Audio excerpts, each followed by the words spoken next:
अजीज दोस्तों, अस्सलाम वालेकुम, नमस्ते, सत श्री अकाल, जय जिनेंद्रा, गुड आफ्टरनून।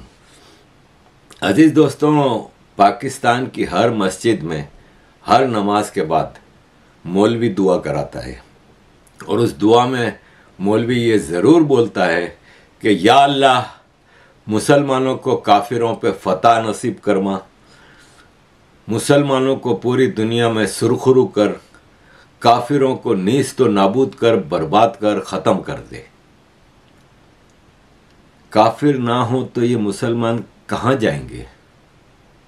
काफिरों के दम पे तो ये जिंदा हैं। मस्जिद के मिंबर पे बैठ के जब वो दुआ करा रहा होता है तो जिस माइक में बोल रहा होता है वो काफिरों का बनाया हुआ है, जिस स्पीकर पे आवाज़ निकलती है वो काफिरों की बनाए हुए हैं। जिनेवा डोनर्स कॉन्फ्रेंस में पाकिस्तान का इतना बड़ा डेलीगेशन जाता है और 5 स्टार होटलों में रहता है, उन होटलों में रहता है जहाँ पे मैं जिनेवा 29 साल से जा रहा हूँ, 94 से। मैं तसव्वुर नहीं कर सकता कि मैं उस होटल में बैठ के कॉफ़ी भी पीऊँ। इतना महंगा होटल, वहाँ पे पाकिस्तान का डेलीगेशन 2 दिन ठहरा। ये यूरोप का सबसे महंगा होटल है। ये जो हमारी गवर्नमेंट का पूरा एक वफ्द किया हुआ है जेनेवा, उन्होंने वहाँ एक क्लाइमेट कॉन्फ्रेंस में $10 बिलियन इकट्ठे किए हैं पाकिस्तान के फ्लड इफेक्टीज़ के लिए, और ख़ुद वो ठहरे हैं फेयरमाउंट होटल में। यूरोप की सबसे महंगी चेन है होटल्स की। और इसके अलावा चेक्स एंड बैलेंसेस हम पे वेस्ट इतने रखना चाहता है कि अभी पैसे मिले ही हैं तो DW ने पोल ओपन कर दिया है जिसमें उसने पाकिस्तानियों से ये सवाल किया है कि क्या आपको लगता है कि ये पैसे शफाफियत से इस्तेमाल होंगे? अक्लमंद को इशारा ही काफ़ी होता है। और फिर उस डोनर्स कॉन्फ्रेंस में काफिरों ने खुल खुल के मदद की तो प्राइम मिनिस्टर शहबाज शरीफ और उनका डेलीगेशन पाकिस्तान आके भड़क के मार रहे हैं। देखें आप, इनकी बेगैरती और कमीनेपन की इंतहा देखें कि पाकिस्तान के सारे फ्रंट लाइन अखबारों में, न्यूज़पेपर्स में ये ऐड दी गई कि हम जिनेवा से $10 बिलियन लेके आए हैं। भीख मिलने का ऐड दे रहे हैं अखबार में, हाफ पेज का। हद नहीं है। और फिर ये कहते हैं कि हम इस्लाम का किला हैं। वो इस्लाम का किला जो गंदुम और चावल सऊदी अरब से फितरे और ज़कात में लेके आता है, भीख में, जो अपनी आवाम को खाना तक नहीं खिला सकता, जो काफिरों की तरफ देख रहा है कि कब काफिर हमारे लिए मदद के दरवाजे खोलें। देखें, उमर शरीफ हमारे एक कॉमेडियन थे, अब तो गुजर गए। उन्होंने एक बात की बात सही, लेकिन ये हकीकत है और ये बात इन्होंने कम से कम 15 साल पहले कही थी। आज का हाल नहीं है ये पाकिस्तान का। ये मुल्क भारत दुश्मनी में, हिंदू दुश्मनी में अपने कब्र खुद खोद के रखी है इसने। और ये है सिचुएशन करंटली पाकिस्तान की, तबाह बर्बाद, अनार्की फैली हुई है। हर आदमी लूट मार पे लगा हुआ है और गरीब का हाल ही ख़राब है। किसी अमीर को, किसी जागीरदार को, किसी को। देखें, मैं अक्सर आपको कहता रहता हूँ ना कि सिंधी बलोच वडेरों के जो बेटे हैं इधर से, बलोचिस्तान में आपको पता है कि 37 बड़े कबीले हैं, जिसमें से 4 कबीले ही जंग लड़ रहे हैं आज़ादी की। बाकी सब कबीले आर्मी की गोद में बैठे हैं और लूट मार कर रहे हैं। अब आप देखें, एक बलोच खालिद अखुंद, ये लंदन में वेटर था। इसको आर्मी ने कहा कि आ जाओ पाकिस्तान, हम तुम्हें बलूचिस्तान का वजीर ख़जाना बना रहे हैं। ये पाकिस्तान गया और कई अरब रुपए की करप्शन की।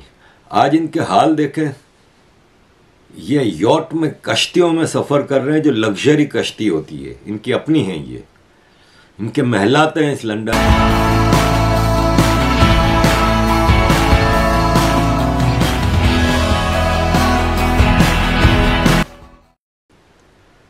ये है इनका हाल और दूसरी तरफ आप आम आदमी पाकिस्तान को देखें तो उनको इबरत का नमूना बनाया हुआ है।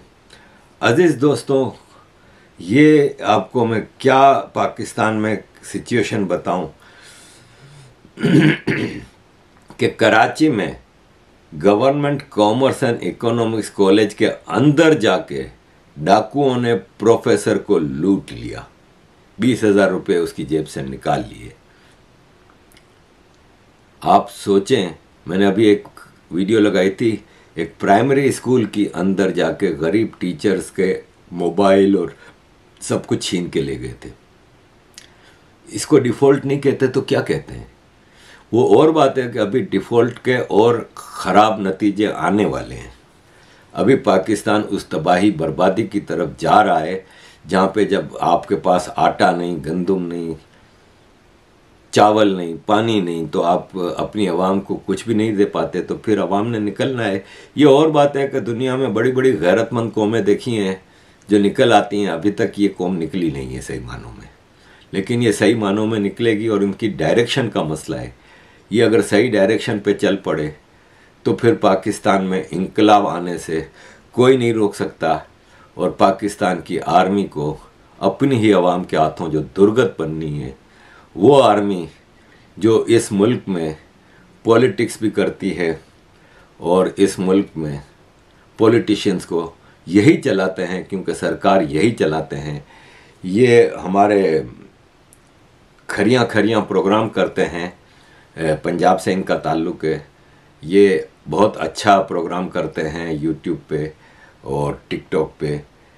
ज़रा 1 मिनट की वीडियो आपके सामने इनकी रखता हूँ, एक बड़ी मज़ाहिया बात बताइए। मुल्ला नसीरुद्दीन ने बेगम से कहा, चलो मैं तुम्हें थिएटर दिखा लूँ, खुद भी तैयार हो जाओ और मुन्ने को भी तैयार कर लो। टिकट खरीद कर जब थिएटर में दाखिल होने लगे तो गेट कीपर बोला कि आपके साथ जो बच्चा है वो तो बहुत ही छोटा है। गेट कीपर ने मुल्ला से कहा कि एक शर्त पर आप दोनों को बच्चे समेत अंदर जाने दूंगा। अगर इस बच्चे ने शोर मचाया तो फिर हाल में बैठे सारे लोगों की तफरीह को बदमज़ा होने से बचाने के लिए आप दोनों को हाल से बच्चे समेत बाहर निकाल दूंगा। आपके साथ अलबत्ता इतनी रियायत कर दूंगा कि आपकी टिकट के पैसे वापस कर दूंगा। घंटे भर के बाद बीवी ने मुल्ला से कहा, मुझे तो थिएटर का कोई मज़ा नहीं आ रहा। मुल्ला बोला, तो फिर देखती क्या हो, मुन्ने को ज़ोर से चुटकी काटो और रुला दो। जैसे ही मुल्ला का बच्चा रोया तो गेट कीपर अंदर आ गया, मुल्ला को उसके पैसे वापस किए और थिएटर से बाहर निकाल दिया। मुल्ला नसीरुद्दीन और उसकी बीवी ने थिएटर वाला मौज मेला करने के लिए जो नुस्खा इस्तेमाल किया था, उसी किस्म के नुस्खे का पाकिस्तानी वर्जन हमारे सियासी जर्नैल फौज मेला करने के लिए इस्तेमाल करते। इन्होंने भी बहुत सारे मुन्ने पाल रखे। मौका महल के मुताबिक जिस मुन्ने को रुलाने की ज़रूरत होती है उसको चुटकी काट देते हैं और शोर शराबा मचवा कर अपना उल्लू सीधा कर देते हैं। अजीज़ दोस्तों, ये है सारी करंट सूरत हाल पाकिस्तान की। पाकिस्तान इस वक्त तबाह बर्बाद है। मैं असल मुद्दे की तरफ, जो इस वीडियो का मेरा असल मुद्दा है, उसकी तरफ आना चाहूँगा। वो ये है कि अजीज़ दोस्तों, मैंने अभी कराची के ऊपर, कराची के मेयर के इलेक्शन के ऊपर एक वीडियो बनाई थी जिसमें आपको मैंने बताया था कि जब भी इंटरनेशनल लेवल पे अमेरिका बहादुर को कोई बड़ी लेवल की जंग करनी होती है मल्टीनेशनल आर्मी के साथ, जैसे कि 79 में अफ़गानिस्तान में की, तो पाकिस्तान आर्मी को कहा जाता है कि जमात इस्लामी को मेयरशिप दें इस कराची की, क्योंकि कराची फिर इनके लिए बहुत इम्पोर्टेंट हो जाता है। सारा लॉजिस्टिक कराची पोर्ट पे आता है। ग्वादर पोर्ट पे वो फैसिलिटीज़ हैं भी नहीं और ग्वादर पोर्ट पे चाइना का बड़ा इन्वॉल्वमेंट है। तो अमेरिका और अलाइड फोर्सेस की सारी जो लॉजिस्टिक है वो कराची पोर्ट पे आती हैं। वो मेयर के अंडर में रहे तो ज़्यादा बेहतर रहता है। दूसरा, फिर इनको रिक्रूटमेंट करनी होती है भाड़े के टट्टुओं की, जो कि कराची में बहुत अवेलेबल होते हैं।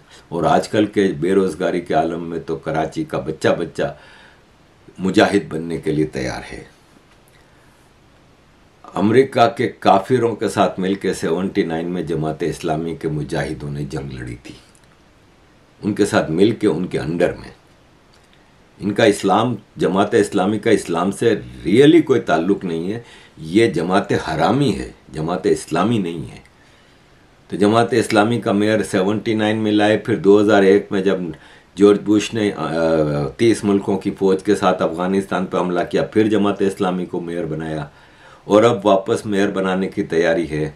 उसके पीछे हकीकत ये है कि पाकिस्तान रशिया यूक्रेन वार में धंस रहा है, घुस रहा है। ये अभी पाकिस्तान ने यूक्रेन को हथियारों से भरा हुआ एक कंसाइनमेंट भेजा है। इसमें 159 कंटेनर हथियारों से लबालब भरे हुए, इसमें 155 mm artillery shells, M4A2 propelling bag charges, M82 primers और PDM फ्यूजीज। ये शिपिंग हुई है पाकिस्तान से और ये कंसाइनमेंट एक शिप के ज़रिए भेजा गया है जिसका नाम है BBC वेस्यूव्यूस। ये इकोनॉमिक टाइम्स की रिपोर्ट है। पाकिस्तान यूक्रेन को हथियार भेज रहा है। यूक्रेन के पास बड़ा पैसा है। एक तो ये कि यूक्रेन को $100 बिलियन से ज़्यादा अभी तक वेस्ट ने मदद की है। हथियार तो वो वेस्ट का दिया हुआ इस्तेमाल कर रहे हैं, तो वो पैसा कहाँ जा रहा है? वो ज़्यादातर तो अमेरिकन सेनेटर्स, कांग्रेसमैन और अमेरिकन हायर के बीच में खा जाती है। आधा जो यूक्रेन के पास पहुंचता है उससे यूक्रेन ने पाकिस्तान से ये हथियार खरीदे हैं और ये हथियार पाकिस्तान ने भेज के अपनी कब्र और खो दी है, क्योंकि इस चीज़ को ना चाइना पसंद करता है और ना रशिया पसंद करेगा कि पाकिस्तान के भेजे हुए हथियार से जब यूक्रेनियन आर्मी रशियन फौजियों को मारेगी तो फिर रशिया पाकिस्तान के साथ कहाँ जाके खुन्नस निकालता है, ये हमें देखना होगा। और पाकिस्तान उसके बदले में टेक्नोलॉजी ले रहा है यूक्रेन से, अपने एयरक्राफ्ट्स, अपने हेलीकॉप्टर चॉपर्स और अपने टैंक्स की अपग्रेडिंग के लिए, क्योंकि यूक्रेन के पास रशियन टेक्नोलॉजी मौजूद है। तो यूक्रेन के पास इस वक्त काफ़ी अच्छा खासा पैसा है। यूक्रेन की गैस भी बिक रही है और ज़ाहिर यूरोप के कई मुल्कों से इसके बॉर्डर मिलते हैं। रशिया ने कुछ स्ट्रेटेजिक जगहों पे कब्ज़ा किया है, लेकिन फिर भी इतना बड़ा यूक्रेन है और ज़्यादातर यूक्रेन के बाकी हिस्से ज़ेलेंस्की के कब्ज़े में हैं, तो वहाँ से गैस भी बिक रही है और बड़े महंगे दामों में बिक रही है और साथ में हथियार ख़रीद रहा है पाकिस्तान से। अब पाकिस्तान इस जंग में कूद गया है, अमेरिका इस जंग को बढ़ावा दे रहा है। अमेरिका पूरी कोशिश में है कि पुतिन को मार दिया जाए और ये एक ख़तरनाक स्टेप है, क्योंकि ये 79 का रशिया नहीं है। 79 का रशिया इकोनॉमिकली बहुत कमज़ोर था। आज का रशिया इकोनॉमिकली कमज़ोर नहीं है। आज का रशिया है ना, वो कम से कम बहुत ही ज़्यादा स्ट्रॉन्ग है। दूसरा 79 के रशिया में फॉल्ट लाइन्स थी, ताजिकिस्तान, उज़्बेकिस्तान, अज़रबैजान, जॉर्जिया, ऐसे कई मुल्क थे, किर्गिस्तान, यूक्रेन, जो रशिया के, सोवियत यूनियन के कब्ज़े में थे। वो आज़ादी मांग रहे थे। दूसरा, रशिया में लीडरशिप का कंटिन्यूएशन नहीं था उस वक्त। रशिया में ब्रेज़नेव जो है वो तकरीबन 17-18 साल रशिया का चीफ रहा, लेकिन 79 में जब अफ़गानिस्तान में रशिया ने, सोवियत यूनियन ने इन्वेजन किया और ब्रेज़नेव मर गया 80 में शायद, तो यूरी आंद्रोपोव को बनाया एक सीनियर पॉलिट ब्यूरो के मेंबर को, तो वो 2 साल में वो मर गया। तो चर्नेंको को बनाया, चर्नेंको 2 साल में मर गया। तो कंटिन्यूएशन ऑफ लीडरशिप नहीं थी। और चर्नेंको के मरने के बाद जो CIA की इन्वेस्टमेंट थी, मिखाइल गोर्बाचोव, वो बन गया। वो CIA की एक लंबे अरसे से इन्वेस्टमेंट थी रशिया में, सोवियत यूनियन में, वो उनका एजेंट था। वो जब बन गया तो एक तो इकोनॉमी कमज़ोर, एक तो लीडरशिप बिक गई थी, और तीसरा अमेरिका में बड़ा स्ट्रांग लीडरशिप थी। क्योंकि रशिया जब टूटा है, सोवियत यूनियन जब टूटा है, तो अमेरिका में रोनाल्ड रेगन 1980 से कंटिन्यूस प्रेसिडेंट था। रोनाल्ड रेगन की मौजूदगी में ब्रेजनेव भी मरा, फिर आंद्रोपोव भी मरा, फिर चर्नेंको भी मरा, और फिर गोर्बाचोव आया। इकोनॉमी कमज़ोर, लीडरशिप का कमज़ोर और बिकी हुई। अमेरिका के अंदर अच्छी स्ट्रांग लीडरशिप थी, और जो इनकी कब्ज़े की रियासतें थीं वो सब आज़ादी मांगने लगी। तो सोवियत यूनियन टूट गया और उनको नुकसान हुआ। आज situation is different. Leadership strong है रशिया के पास, 20 साल से एक ही लीडर इनके पास बैठा हुआ है, व्लादिमीर पुतिन। विल है उसके पास, स्ट्रांग है और हेल्दी है। ये लाख प्रोपेगेंडा करें, वो हेल्दी है। अभी इसके मरने के कोई चांस नहीं, बाकी तो मौत का किसी को नहीं पता होता। तो स्ट्रांग लीडरशिप है। Economy quite much better. मैं नहीं कहता कि वो इकोनॉमिक जायंट है, लेकिन रशिया में कोई इकोनॉमिक क्राइसिस नहीं है। रशिया का रिजर्व भी अच्छा है, फिर रशिया की सेल्फ सफिशिएंसी भी अच्छी है। उसकी मिलिट्री रिक्वायरमेंट सारी सेल्फ आत्मनिर्भर है। फूड ग्रेन्स के हवाले से वो आत्मनिर्भर है, एनर्जी रिसोर्सेज के हवाले से आत्मनिर्भर है। तो रशिया को एक तो ये मसला नहीं है। दूसरा, रशिया के पास दो बड़े स्ट्रांग अलाइज हैं, एक है चाइना और एक है भारत। ठीक है, मैं ये नहीं कह रहा कि भारत रशिया को मदद कर रहा है इस जंग में या ये वो, लेकिन आफ्टर ऑल भारत रशिया का सबसे पुराना भरोसे वाला बिजनेस पार्टनर है। और भारत के लिए भी रशिया ने हमेशा बुरे वक्त में रशिया भारत के साथ खड़ा रहा है। तो ये एक ट्रस्टवर्दी रिलेशनशिप है। तो आज के रशिया को आप सोवियत यूनियन वाले रशिया से कंपेयर नहीं कर सकते, इसलिए। और अमेरिका में लीडरशिप कमज़ोर है, क्योंकि आपके 2018 में ट्रंप प्रेसिडेंट बना, 2022 में बाइडन बना। बाइडन एक ढीला ढाला आदमी है, तो इसलिए आज सिनारियो मुख्तलिफ है। उसमें अमेरिका की जो हायरार्की है और थिंक टैंक है और जो ग्लोबल इन्फ्लेशन हो गया है, जिससे अमेरिका और यूरोप, ख़ास तौर पे यूरोप इस वक्त बहुत ही तबाही में है। ये एक ज्वालामुखी है जो किसी वक्त भी यूरोप में फट सकता है। यहाँ पे भी अनार्की आ सकती है। यहाँ पे एक तो माइग्रेशन का मसला, दूसरा इन्फ्लेशन का मसला, यहाँ पे स्मॉल बिजनेसेस और मिडिल क्लास तबाह हो गई है। तो इसलिए यहाँ पे सिचुएशन इतनी ख़राब है कि एक बड़ी जंग की तैयारी की जा सकती है। और इसके लिए इस रीजन में ना इनका अलाय अफ़गानिस्तान बनेगा, ना ईरान बनेगा, ना चाइना बनेगा, ना इंडिया बनेगा। तो ले दे के इनके पास पाकिस्तान है। इसीलिए जिनीवा डोनर्स कॉन्फ्रेंस में $10 बिलियन के प्लेजेस हुए ना। पाकिस्तान को बचाने की पूरी कोशिश है और पाकिस्तान को इस जंग में घसीटने की पूरी कोशिश है। तो अजीज़ दोस्तों, ऐसे में पाकिस्तान से कोई बैद नहीं है कि कुछ भी कर सकता है। भारत के साथ एक लिमिटेड वो छेड़ सकता है। अगर वहाँ पे कोई जंग होती है, चाइना, अमेरिका, रशिया, यूक्रेन, उधर उस रीजन में कोई ज़्यादा मामलात ख़राब होते हैं, तो भारत को घसीटने के लिए पाकिस्तान वो कर सकता है। और ऐसे में फिर पाकिस्तान को पता है कि वेस्ट इनके साथ खड़ा होगा, लेकिन वेस्ट के इंटरेस्ट में बिल्कुल नहीं होगा कि वो भारत इन सारे इश्यूज़ में बीच में एक फरीक बने, एक पार्टनर बने, एक पार्टी बने इस पूरे गंदे खेल में। भारत, उनको पता है वेस्ट को कि वो रशिया के साथ भी खाली मोरली खड़ा होगा, लेकिन भारत पूरे वार के अंदर कहीं भी इन्वॉल्व नहीं होगा। और अमेरिका का इंटरेस्ट में भी यही है कि वो इन्वॉल्व ना हो, कि अमेरिका को और वेस्ट को पता है कि अगर भारत इन्वॉल्व हुआ तो भारत इनके बचुंगड़े पाकिस्तान को सबसे पहले फारिग कर देगा। और ये अमेरिका और यूरोप नहीं चाहते, वो पाकिस्तान को सिक्योर्ड रखना चाहते हैं। और इसीलिए पाकिस्तान को बचाने के लिए ये किसी भी हद तक जा सकते हैं।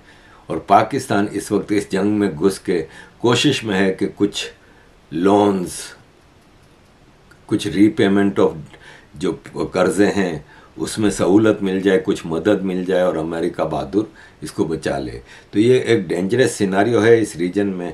अजीज दोस्तों, thank you very much for all your support, keep supporting. जय हिंद।